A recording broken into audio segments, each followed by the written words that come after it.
Nakukulong nga ba sa utang? Nakukulong nga ba sa credit card? Actually, wala. Okay. Pero, it doesn't mean na hindi ka na magbabayad.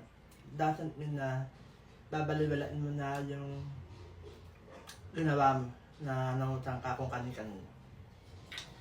Okay, so importante pa rin na magbayad tayo. Una, huwag mo sirain yung pangalan mo dahil sa utang. Pangalawa, ikaw yung nangutang, so might as well bayaran mo yun kasi hindi mo naman sariling pera yun.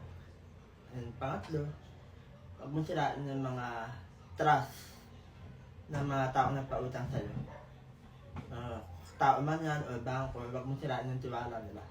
Kasi malay mo, makaulit ka pa ulit pagka nagbabayad ka ng tama, di ba?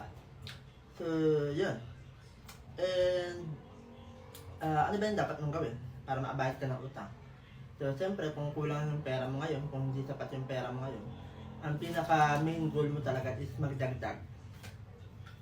Maghanap ka ng side hustle para mas dumagdag yung income. Kailangan mo kumayod. Kailangan mo sipagan. Kasi nga may utang pang kailangan bayaran. Pangalawa, maipag-settlement ka.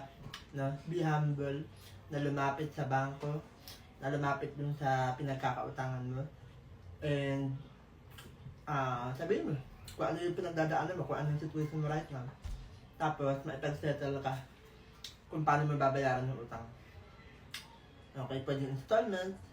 Basta, bigyan mo sila ng assurance na magbabayad ka at hindi mo naman sila tatakbuhan. And pangatlo, siyempre, huwag ka masyadong maluho. Kasi, unahin natin yung bills, unahin natin yung credit card natin, unahin natin yung utang natin. So, yun lang naman. Okay. Nasabi ko lang to kasi kanina nagpunta ako ng bangko. Okay, nagbayad ako ng credit card ko and I'm so glad na konting-konti na lang matatapos ko na sa in just 1 year. Imagine that. Last year sobrang down ko kasi sobrang laki ng credit card bills ko. Pero right now, 70% done na sa. So, I believe na by the end of this year, tapos ko na sa bayaran. So, yun lang. Kaya tayo.